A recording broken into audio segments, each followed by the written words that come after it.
Put your hands together for Walter Howard Jr.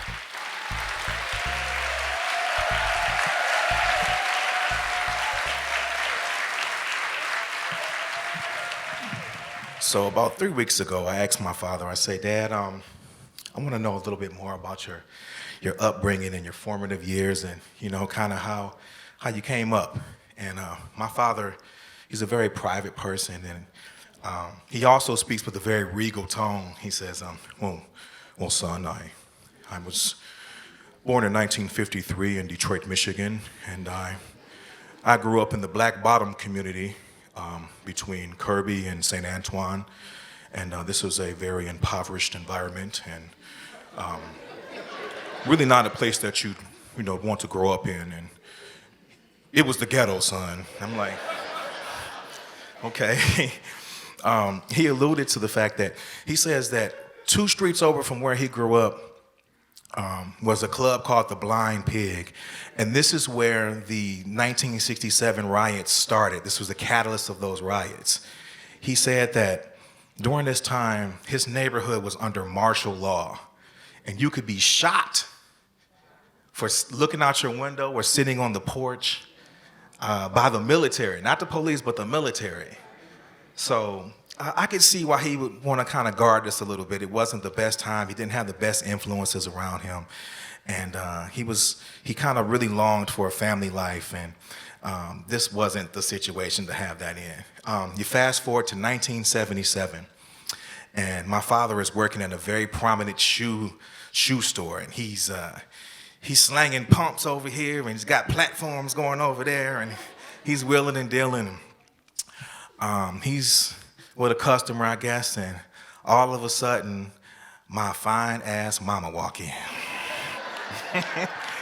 Bow, chicka, wow, wow.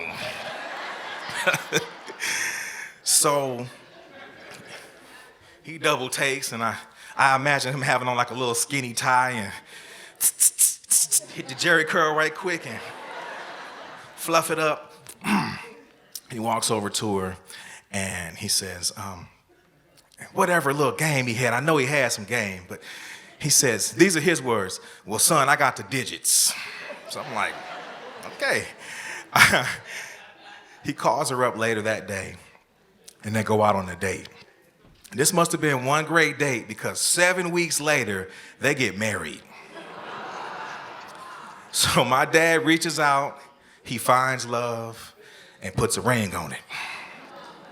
So I'm like, okay, so we're going to fast forward a few more years to the year of 1981, the year of our Lord, and a star was born. Yeah, you're looking at the star. The star was me. My father always wanted a son. He dreamed of having a son and a progeny, if you will. Someone he could pass his legacy on to and start to develop this family life that he always wanted. And I was a dream answered in a prayer for him. And this was a wonderful time in his life.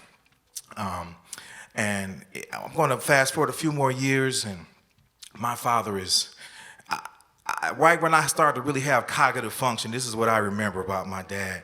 He never wore a shirt. And when I say he never wore a shirt, this is because he looked like Apollo Creed. He had the little afro and the thick mustache and all the muscles. He never had on a shirt. And he walked around in a full sweat. So I'm not really sure if it was like baby oil and water beat it up on him and sweat, or a combination of the two, but he was swollen at all times.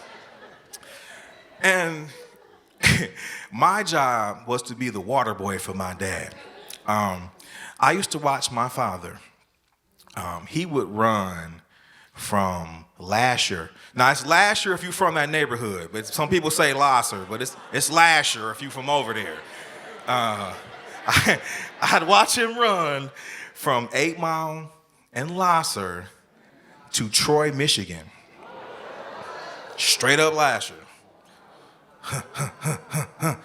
And he would touch the city limit sign of Troy and turn around and come back home. So I knew that, in a couple of hours I had to be ready for my dad. So I'm sitting on the porch and swinging my legs, and I'm looking and looking, and I finally see him he chugging down the street. He's chugging, he's trying to stay upright, and I see him, and he's staggering. And he would just collapse right at the edge of the line. And my job was to come up with the water hose and a jug of water and hose him off. And when I would hit him with that water, steam would literally come off of his body. Cloud of steam. And I would give him the water, he'd be hyperventilating, because he was overheating at this time. He was pretty much had a full-on heart attack going on. He would recuperate, then he would come in the house, and he'd be a family man. And my father did this twice a week. And he was doing this in preparation for the 1988 Olympics. My father's goal was to be an Olympian and to represent our city and country in the Olympics. He planned to run the 10,000 meters and the marathon. So he needed to build up his endurance, and this is what he was doing. Unfortunately, my father tore the meniscus in his knee. Yeah. And he was never really able to compete at the Olympic level again. I cannot imagine or really fathom what this did to him mentally or physically as an athlete. But what I did see was I saw my father battle all these demons, these naysayers that were coming from inside. I can't do this anymore. I watched him battle back. He trained his knee, and he was working, he was sweating, and he was humping, trying to get back in shape. And he ran the 1986 Detroit Marathon. He ran. He didn't come in first place. He didn't come in second place or third. He did not place. He didn't medal here. But I saw him finish. I did see him finish. And I saw the tears and the sweat and the determination in his face as he crossed that line. He's still trying to, I can't imagine what his knee was feeling like, but he came across that line and he collapsed right in front of his family. But we were there, and that taught me determination and grit and how to push through and persevere through many different situations mentally and physically. This was a lesson in how to do this. This was something I saw at a very young age. Another poignant moment that I think truly began to bond us as father and son. We were doing some yard work one day. It's hot. This is the mid-'80s, and we take a little break. We're drinking some water and kind of kicking back on the porch, and there is a family moving into a vacant house across the street. So we watching them. It's a conveyor belt of young men just moving in couches and whatnot and different items, and got to the point where I saw them. I thought these were bags of rice or bags of sugar or some sort of, I don't know. But they were really kilos of cocaine. Yeah. This particular house became a cancer for this neighborhood, and it never truly recovered from this one family moving in. This was the very first crack house on the northwest side of Detroit. The very first one was right across the street from where I lived. Got a button open there. I don't want y'all to see my goodies. So, in this moment, my father knows what's going on over here. He can see this. And there's some little guys that they got in their family. And, as children, back in the 80s, you played outside. There wasn't no video games and all that stuff. You was outside all day and night. So I was playing with these guys. We was throwing the ball around and playing catch and doing all kind of stuff. Real hard tackle football in the street. Y'all know what I'm talking about. And my father comes to me one day. He says, "Son, I'm going to prohibit you from playing with these young boys in this neighborhood." What? It's about Grady and them? What you mean? There's nothing wrong with these cats, man. Son, this is not even really up for debate. I'm going to restrict you from contact with these young men. And that's that. And that was that. I didn't want to be bothered with Apollo Creed. I was good with that. So my dad decides, so you like to play, but I play football with them and I play basketball with them. And we thought, okay, you want to do that, son? This is what we're going to do. He takes me to Toys R Us. He buys me a football. He gets a baseball, some baseball mitts, a bat, any kind of projectile that you could hurl at a human being and they can catch it and throw it back at you.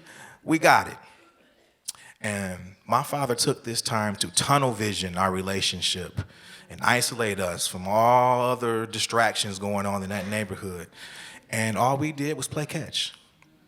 He throw the ball at me. I didn't know how to catch it really. I'll catch it and I'm learning. But while we're doing this, he's dropping nuggets and little bits of pieces of information I don't quite know how to interpret, but they're bits and pieces and nuggets I need to matriculate into manhood. I'm getting closer to this stage where I'm gonna have to learn how to navigate these waters. And during this time, he's teaching me this stuff. I don't know what he's talking about. My dad likes to talk, so I'm just, yeah, Dad, I hear you, man. Throw the ball. So, I really want to play basketball. I miss playing basketball with my friends. Oh, okay. You want to play basketball, son? Fine. We're going to play basketball. My dad goes to a hardware store, and we go get about 8 bags of concrete. We get a shovel. We go back to Toys R Us, and he gets me an NBA-sized regulation basketball goal. And we get that shovel, and we go to digging a hole in the backyard. And we dig a huge hole, and we set the concrete, and we set the goal in the concrete. And we didn't have enough money to have concrete for the whole backyard. But we had enough. We hammered that grass down till it was a perfect playing surface for us. And we was back there getting it in. My father played me like he was playing Charles Barkley.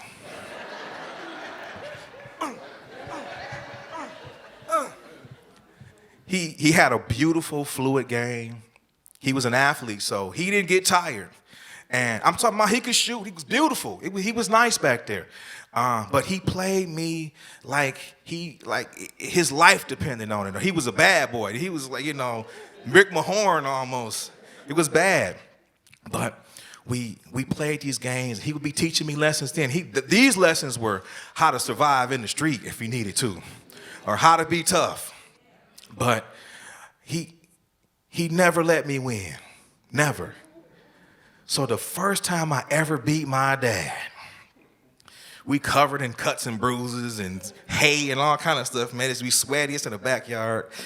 He says, son, you did really good today, son. And, I let you win today because I wanted to prove to you that you ain't let me win. I said, hold on, bro. You let me win. What are you talking about? I beat you. Well, son, I let you win this game because I wanted you to see that you could. No, I won. So he didn't concede that game to me, but he knows I won. He's sitting over there. He knows. He knows. But he played me hard because this was his goal. He wanted to enter us into a father and son sports competition. And it's put on by one of his close friends. And it's a for real deal thing. He didn't think I was ready for this.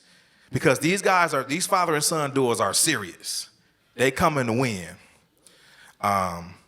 So he enters us into this tournament. And we get in there. And the events are horseshoes. It's a home run derby and a basketball competition. Now, me and him have never played horseshoes before. So we sitting there like, horseshoes. So we're learning on the job. We're watching these other father and son duos pitch the shoes, and we learning the point system and what we need to do. And we win that portion of the tournament. We win. And my old man kind of looks at me like, okay, boy, okay, we'll see you. So We're on to the next phase. We're on to the home run derby. Now, I know we're going to win the home run derby because during this time, I was like a little Cecil Fielder of my day, and I could smack him, you know what I'm saying? So we get up there, and my dad, he's the best father athlete there. You know, no one's made up like him. Pow! We smack him out of there. We win the home run derby. We win.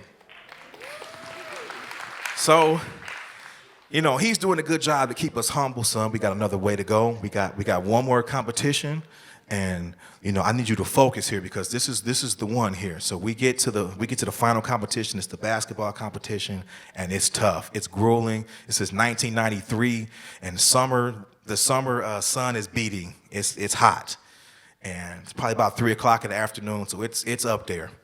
And we're out there, and we're slaving, and we're working, and we beat out 8 other father and son duos to win the basketball competition too.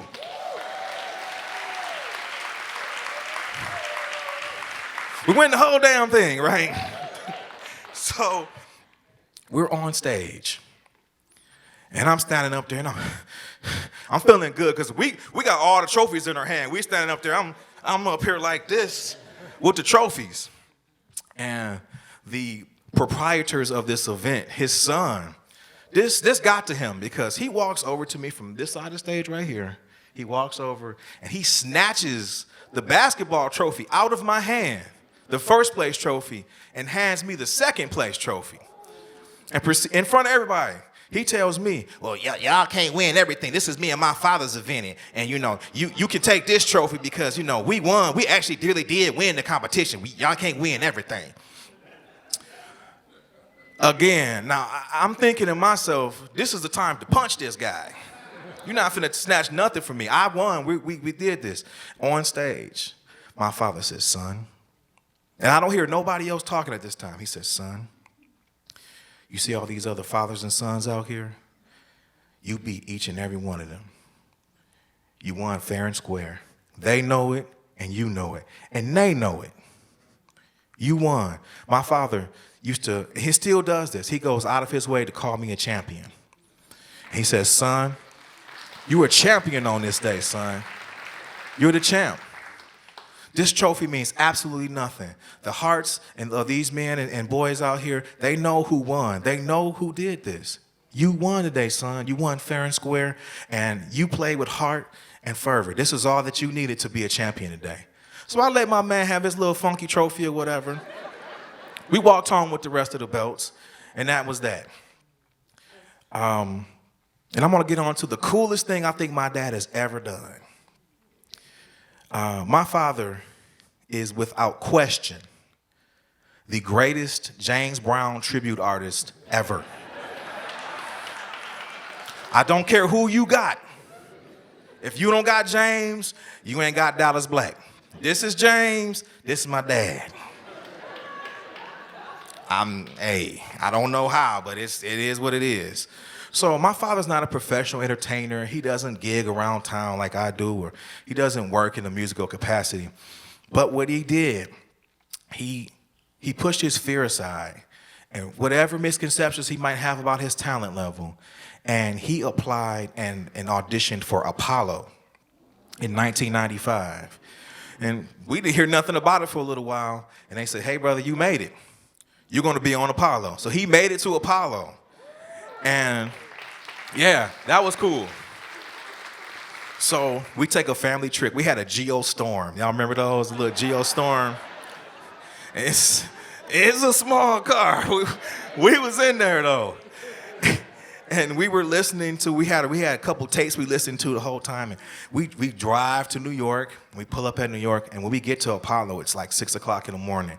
And this is one of the coolest things ever because at this time, Biggie Smalls was just coming out, Craig Mack, Mary J. Blige, Method Man, Redman, all these rappers were just kind of really getting on, and they were taping their episodes of Apollo that day. So I got to meet all of my people. You know, I'm looking at them in the Yo MTV rap books and stuff, and now I'm meeting them. This is like great. So a couple hours goes by, and we're waiting, and now it's showtime at the Apollo. The music comes on, Kiki Shepard, all them out there, and Steve Harvey is the host. And He said, y'all ready for y'all first? Now, my dad was the first one he called up. Y'all ready for y'all first, Def? Let me hear you say, yeah. So my dad comes out in full James Brown regalia. He got the wig on. He still got the money. James Brown was never this cut. So he had the cuts on. He had a vest on and some shiny like rhinestone boots so that you can see the feet moving when he do the thing. He rubs the log, he comes out, and the crowd goes crazy. And I'm watching my dad on stage, and this is before I really started to perform. I'm thinking like, damn, my dad is really on Apollo right now. This is crazy. Like, he's about to do this. He dances, he does his routine, he shuts it down. They go crazy in there in the first step. It's nuts. He does his thing. And unfortunately, he didn't win, of course, but I got to watch my dad perform on the biggest stage that he'd ever been on in his life without any fear. He did what he did best, and people loved it, and I admired him for his fearlessness and his tenacity to prove to me that he could do anything that you put your mind to it. This has always been an ode from my father, and I'm very, very blessed to honor him today. My father is standing up. He's sitting over here today, right there. Never wavered, not once. We have certainly had some ups and downs and some father and son trials and tribulations. But to this day, if I call him, he is there. And today I just wanted to honor him and all the other fathers in the audience today. Thank you so much. I love you, Walter Howard James II. Love you, Dad. Thank you. There he is. Y'all thought I was playing, right? I told you he was all right. He's that guy. Oh, here he comes. Y'all show us some love.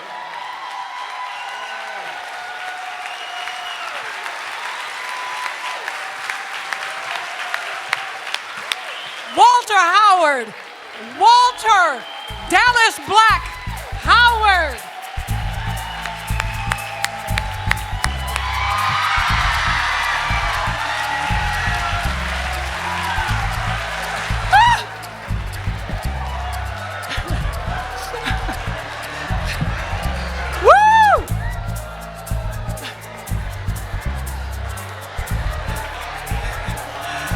They want to know, are you married, Dallas?